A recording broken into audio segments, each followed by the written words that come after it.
Karena nggak semua sakit jantung itu yang berbadan gemuk.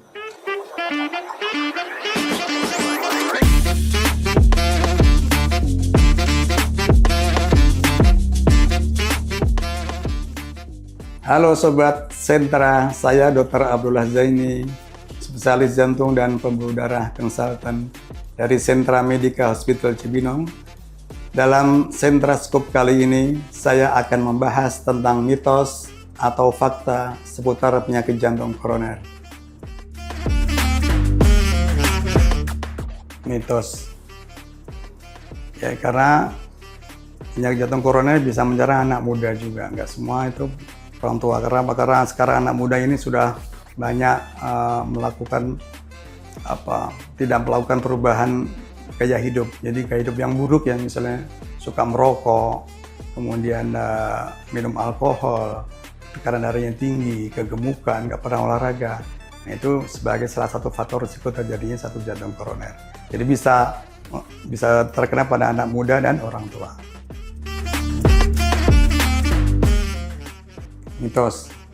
Karena banyak serangan jantung yang sifatnya minimalis keluhannya, terutama pasien-pasien yang ada diabetes.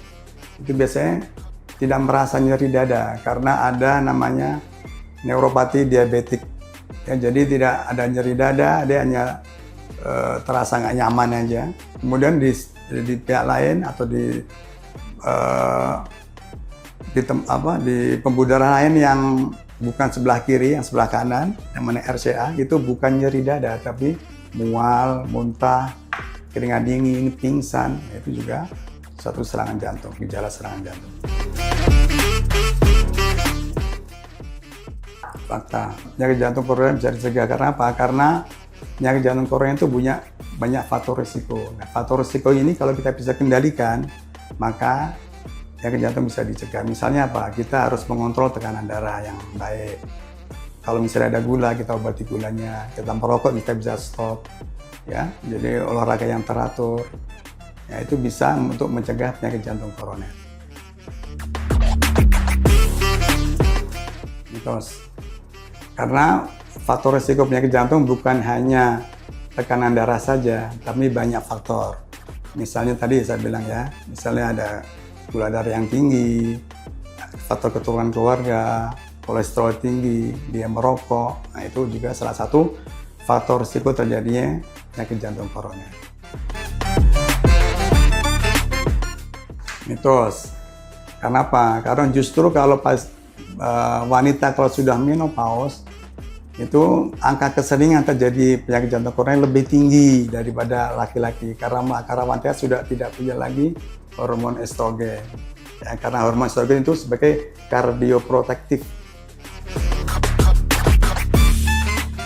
Fakta. Ya, karena apa? Karena dalam satu keluarga yang punya jantung koroner, maka anak-anaknya ini akan berperilaku seperti orang tuanya. Tapi sebenarnya yang paling baik, walaupun ada keturunan keluarga, anggota keluarga yang lain bisa melakukan perubahan perubahan hidup yang baik, yang namanya lifestyle modification ya. Jadi itu sangat penting untuk mengurangi terjadinya risiko penyakit jantung koroner. Mitos. Karena nggak semua sakit jantung itu yang berbadan gemuk, yang berbadan normal pun bisa. Karena faktor risikonya kan banyak, bukan hanya obesitas saja, tapi kalau pasien yang normal ini punya hipertensi, nggak dikontrol, punya gula nggak dikontrol, masih merokok, ya bisa kena penyakit jantung koroner. Fakta. Karena olahraga itu bisa menurunkan tekanan darah, ya. Jadi pembuluh darah kita yang perifer terutama akan lentur, jadi tekanan darah akan turun. Ya. Fakta. Ya, karena stres itu bisa meningkatkan tekanan darah tinggi, bisa meningkatkan hormon stres namanya. Bisa memacu jantung jadi cepat, ya. Tekanan darahnya tinggi, dan itu sebagai salah satu faktor risiko terjadinya jantung koroner. Mitos. Justru setelah diperbaiki jantungnya, misalnya pasien ini setelah punya jantung koroner dan diperbaiki, baik di intervensi seperti pasang ring atau di bypass, ini kan lebih baik daripada sebelumnya. Sebelumnya ada sumbatan, sekarang setelah diperbaiki tidak ada sumbatan lagi. Maka yang bersangkutan bisa melakukan aktivitas yang lebih aktif dan lebih sehat daripada sebelumnya. Demikian Sentraskop kali ini. Bila ada pertanyaan tentang penyakit jantung koroner, bisa ditulis di kolom komentar atau datang langsung ke Sentra Medica Hospital Cibinong. Sampai jumpa.